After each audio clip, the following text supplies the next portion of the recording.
Of command is coming to the 185th Air Refueling Wing in Sioux City as Colonel Sonya Morrison departs for a job in Washington, D.C. As KTIV's Katie Koppel reports, she actually sat down with Colonel Morrison to talk more about her time at the 185th and what first brought her to Siouxland. Well, to begin with, it was an opportunity to fly KC-135s. It was just an amazing opportunity to fly a mission around the world and truly to connect with this unit itself. And leading a very important group of men and women as well. Absolutely. What has that meant for you?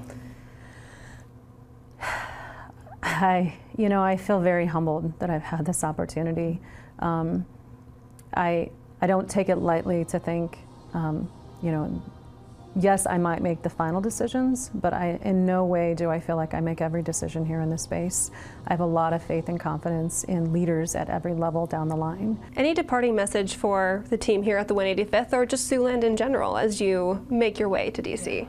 I've truly enjoyed this experience, and I really appreciate just the support that the Siouxland area has for this wing.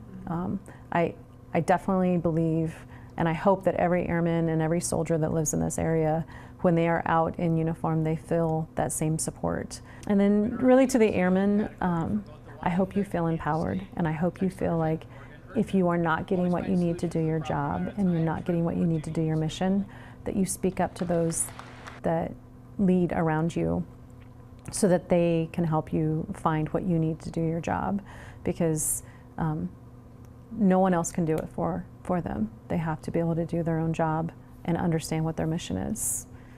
So I hope that I've done that, and that's just one small piece of preparing them for whatever comes next. Colonel Morrison has served as commander of the 185th Air Refueling Wing since 2022. Tomorrow on News 4, Colonel Morrison talks about leadership and her legacy here in Sioux City.